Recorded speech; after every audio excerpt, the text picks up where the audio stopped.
Hello everyone, welcome to the smart IAS. आज हम discuss करने वाले हैं 4 जनवरी 2025 का current affairs, daily current affairs. और डेली करंट अफेयर्स में आज हम लोग कवर करने वाले हैं 3 topic. First topic is India protests China new counties in Ladakh. तो चाइना के न्यू काउंटीज को लद्दाख में इंडिया ने प्रोटेस्ट किया है। लद्दाख जो रीजन है वो इंडिया के अंदर आता है। लद्दाख में कुछ रीजन जो है, जो कि हम लोग अक्साई चीन बोलते हैं, वो चाइना ने ऑक्यूपाई कर रखा है। तो उस ऑक्यूपाइड रीजन में चाइना ने अपने काउंटीज के अंदर लाया है, नए काउंटीज बनाए हैं जिसको हम लोग प्रोटेस्ट कर रहे हैं। तो ये है, आईआर में आएगा।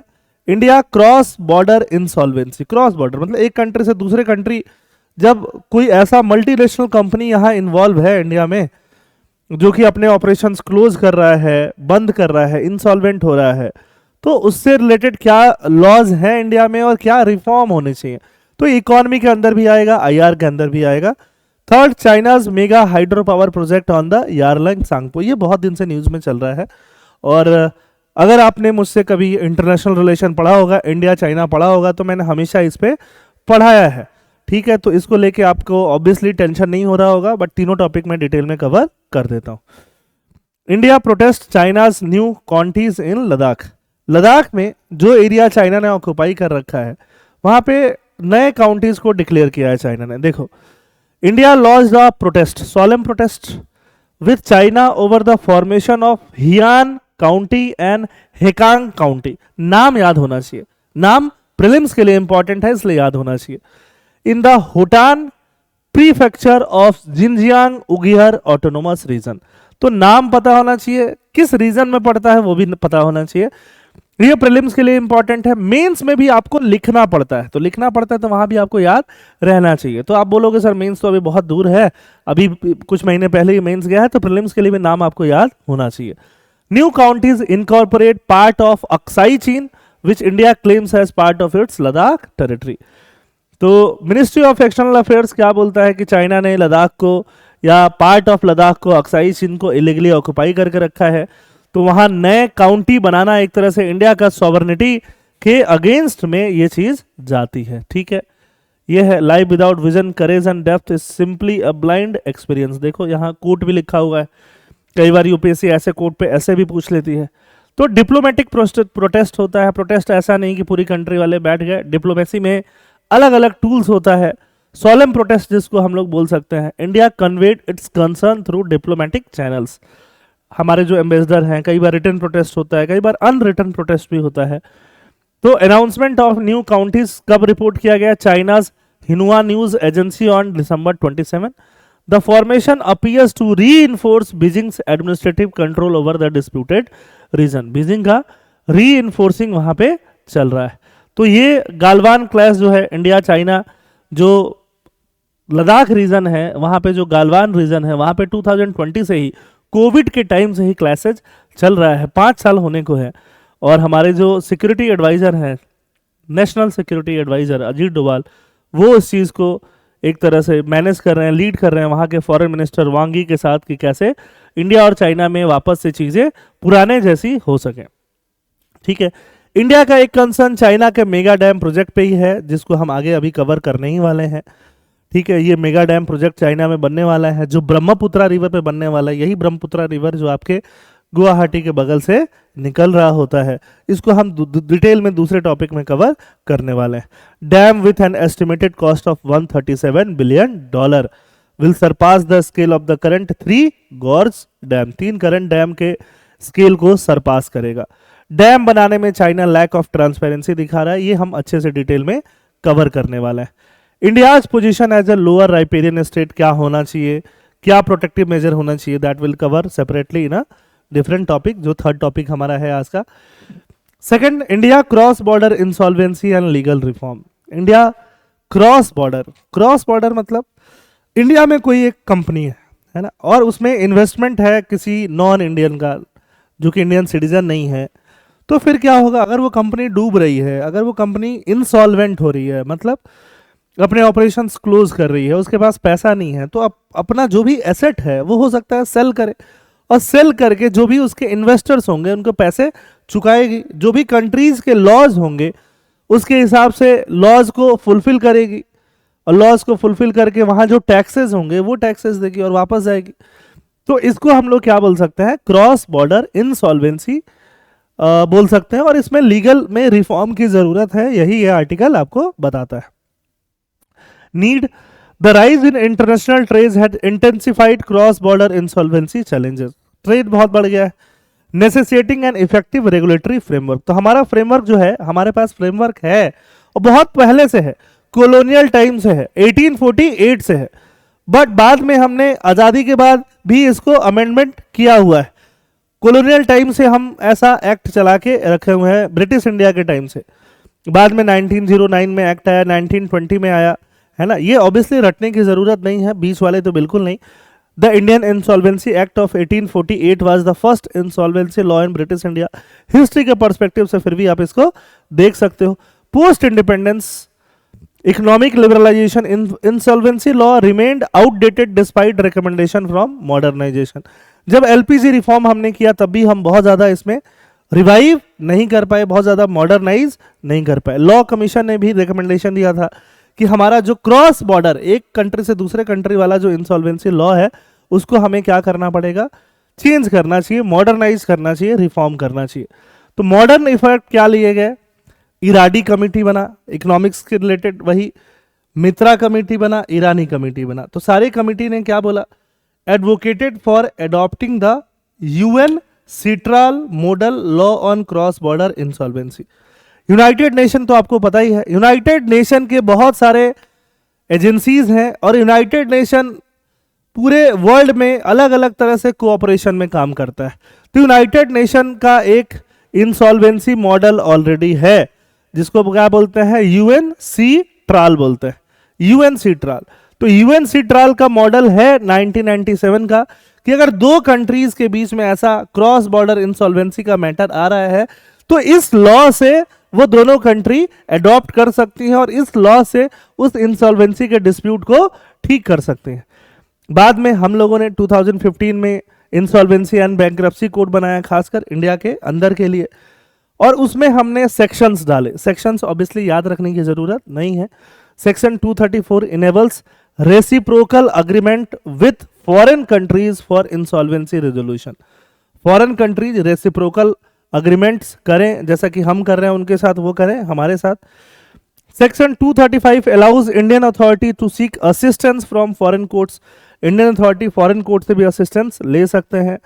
ये जो भी सेक्शंस हैं ये अनफोर्सिएबल हैं क्योंकि रेसिप्रोकल एग्रीमेंट जो बात की जा रही है वो हमारे बहुत सारी कंट्रीज से साइन ही नहीं हुए, और हमने इंसॉल्वेंसी एंड बैंक्रप्सी कोड बनाया है। जैसे कोई कंट्री, कोई कंपनी अगर बर्बाद हो रही है तो अपने आप को बेचना चाहती है, बेच के जो भी इन्वेस्टर्स हैं जिससे उसने पैसा लिया, बैंक्स हैं, बैंक से लोन लिया हुआ है, उसका लोन चुका सकें, उसी के लिए होता है इंसॉल्वेंसी एंड बैंक्रप्सी कोड 2016 में जो बनाया गया था। बट मेन मेजर के क्या है, मेजर क्रॉस बॉर्डर इंसॉल्वेंसी का है। जेट एयरवेज की बात करें 2019 में, the case revealed lack of reciprocal arrangement with the Netherlands, legal in applicability of section 234 and 235 जो आईबीसी में था, मेकिंग देम डेड लेटर, कि हमारे पास लीगल एप्लीकेबिलिटी है बट वो अप्लाई ही नहीं कर पा रहे हैं। नहीं क्यों कर पा रहे हैं, क्योंकि ऐसा रेसिप्रोकल अरेंजमेंट साइन नहीं है।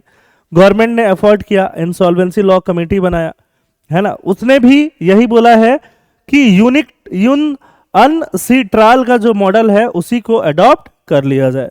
Cross border insolvency regulation committee भी बनी। पार्लियामेंट्री स्टैंडिंग कमेटी 2021 में, 2024 में उसने बोला कि इसमें रिफॉर्म चाहिए। Insolvency and bankruptcy code section 234, 235, अब इसको और ज्यादा पढ़ने की जरूरत नहीं है, ठीक है। तो मेन चीज यही है। और हमारे पास एक नेशनल कंपनी लॉ ट्रिब्यूनल भी है जो इंसॉल्वेंसी के मैटर्स पे ही काम करता रहता है। तो अडॉप्ट क्या करना है, यूएन का मॉडल अडॉप्ट कर लो, यही सबका रिकमेंडेशन चल रहा है और यही रिकमेंडेशन है, और इसके अलावा कुछ और खास बात नहीं है। यूएन का मॉडल क्या है, UNCITRAL model law on cross border insolvency is a legal framework developed by UN commission on international trade law to address the complexity of cross border revolution. और एक और जुडिशियल इंसॉल्वेंसी नेटवर्क गाइडलाइन आया था, ठीक है, जिसको भी adopt किया जा सकता है। तो ये है आपका क्रॉस बॉर्डर इंसॉल्वेंसी से रिलेटेड पूरा टॉपिक। ठीक, थर्ड टॉपिक जो है वो चाइना, और चाइना जो डैम बना रहा है उससे रिलेटेड है। तो डैम जो बन रहा है वो अरुणाचल प्रदेश के पास में उधर चाइना साइड बन रहा है, और बहुत बड़ा डैम, मेगा डैम प्रोजेक्ट, जैसे चाइना बहुत सालों से 7-8 ईयर से ये न्यूज़ में है कि चाइना एक मेगा डैम बनाने वाला है, बनाने जा रहा है। और ये डैम जब बनेगा तो इससे इंडिया को बहुत सारा नुकसान उठाना पड़ सकता है। क्या नुकसान होगा? डैम का काम क्या है? वाटर को स्टोर करके रखना। तो बहुत सारा हो सकता है कि जो वाटर का फ्लो है इन द ब्रह्मपुत्रा वो कम हो जाएगा। अगर वाटर का फ्लो कम होगा तो जो भी इंडियन स्टेट्स हैं जो ब्रह्मपुत्रा जिनको फीड करता है एक तरह से फॉर आसाम, अरुणाचल, सबका एग्रीकल्चरल प्रोडक्टिविटी में असर देखने के मिलेगा। जो भी वाटर इकोलॉजी है वहां पे इफेक्ट देखने के लिए मिलेगा। और जब फ्लड का टाइम होगा, फ्लड का, बारिश ज्यादा हो रही होगी और वो डैम से पानी सडनली रिलीज कर दिया जाए तो जो भी अपने स्टेट्स हैं, चाहे आसाम चाहे अरुणाचल, वहां पे फ्लड बहुत ज्यादा आने के चांसेस बनेंगे। दूसरा, और एक बहुत हेवी डैम अगर बनाया जा रहा है तो वहां जो अर्थ है, अर्थ का बैलेंस जो है, इक्विलिब्रियम में असर पड़ेगा, जिससे कि इंड्यूस्ड अर्थक्वेक आने के चांसेस रहेंगे। ऐसा महाराष्ट्र में 1964 में कोयना डैम में देखने के लिए मिला है कि वहां पे भी डैम इंड्यूस्ड सिस्मिसिटी फील की गई थी 1964 में। कोयना डैम की हम बात कर रहे हैं।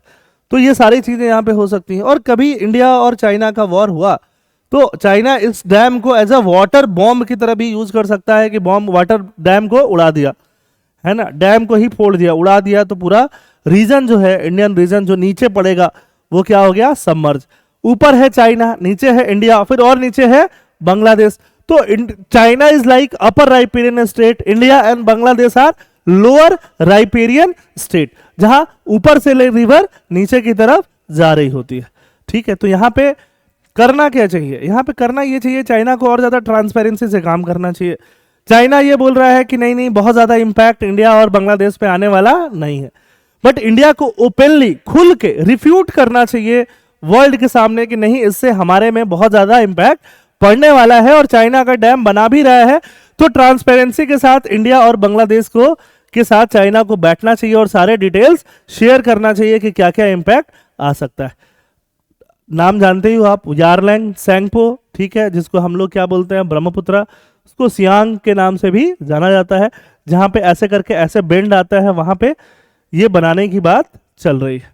ठीक है, तो इन्वायरमेंटल कंसर्न्स, रीजनल कंसर्न्स, ठीक, ये सारा चीज मैंने आपको बता दिया। हमारा डिप्लोमेटिक रिस्पॉन्स बहुत स्ट्रांग नहीं रहा है और ज्यादा स्ट्रांग होने की जरूरत है। आज के न्यूज़पेपर में ही था फ्रंट पेज पे कि हमने थोड़ा सा डिप्लोमेटिक रिस्पॉन्स दिखाया। और ये जो चाइना बना रहा है बहुत बड़ा डैम, 60,000 मेगावाट का डैम बनाने वाला है। ठीक है, और चाइना को एनर्जी चाहिए, एनर्जी हंग्री कंट्री वो भी है, नेट कार्बन न्यूट्रलिटी उसको भी अचीव करना है, तो इसके हेल्प से वो नेट कार्बन न्यूट्रलिटी भी अचीव करेगा। तो इसीलिए वो सारा काम चल रहा है और बहुत जोर शोर से काम यहाँ पे चल रहा है। तो ये सारा चीज मैंने आपको बता ही दिया।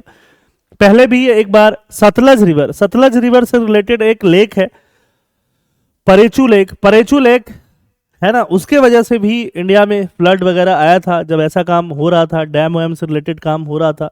इससे हमें लर्निंग लेना चाहिए, सीख लेना चाहिए। चाइना के साथ हमारा MOU हुआ करता था, मेमोरेंडम ऑफ अंडरस्टैंडिंग, कि ब्रह्मपुत्रा रिवर में जो भी वाटर का फ्लो है मानसून के टाइम पे उसको डेटा शेयर करेगा, बट वो सारी चीज़ें कोलैप्स कर गई हैं, अभी एग्जिस्टेंस में नहीं है। पुराने MOU जरूर हैं, साइंड इन 2013 अम्ब्रेला MOU है, covering cooperation and all trans boundary river through the no activity is currently taking place under this agreement. हमने एक MOU साइन किया 2013 में, वो MOU अम्ब्रेला है। अम्ब्रेला मतलब बहुत सारी चीज़ें उसके अंदर, इस पे हमें काम करने की ज़रूरत है ना। ब्रह्मपुत्रा MOU एवरी 5 ईयर उसको रिन्यू कराना चाहिए, 2023 में लैप्स है। सतलज वाले एक्सपीरियंस से हमें सीखने की ज़रूरत है। यूनाइटेड नेशन का एक कन्वेंशन है 1997 में, वो क्या बोलता है कि अगर किसी रिवर की बात चल रही है, अगर किसी वाटर बॉडी की बात चल रही है और नेविगेबिलिटी की बात नहीं चल रही, नेविगेबिलिटी मतलब उसको नेविगेट करना, शिप लेके जाना, उसकी बात नहीं चल रही है, ठीक है, तो उसके बारे में यह बात करता है। ऐसे केस में upper riparian state, lower riparian state सबको मिलके बेनिफिट शेयरिंग के साथ काम करना चाहिए। Both India and China abide by the key principle of 1997 United Nation convention on the law of the non navigable use of international water course which emphasises the equitable and reasonable utilisation of water. ये means के लिए highly important है, prelims के लिए भले important उतना नहीं हो, प्रीलिम्स के लिए वो रिवर और कहाँ क्या उसके ट्रिब्यूटरीज हैं, कहाँ उससे ओरिजिन होता है, ये सारी चीज़ें इंपॉर्टेंट रहेंगी। India's option and diplomatic approach. Option क्या है? चिल्लाना है ना, वर्ल्ड के सामने बोलना कि देखो चाइना गलत कर रहा है, या पहले चाइना से बातचीत करना, फर्स्ट चाइना से डायरेक्टली बातचीत करना और ट्रांसपेरेंसी वाली बातचीत करना, ठीक है, चाइनीज क्लेम को चैलेंज करना, ये हमारे लिए मेन इंपॉर्टेंट चीज़ रहेगा। ठीक, तो ये 3 टॉपिक आज के हमारे करंट अफेयर्स थे। आई होप आपको समझ में आया होगा। ठीक है, थैंक यू, जय हिंद।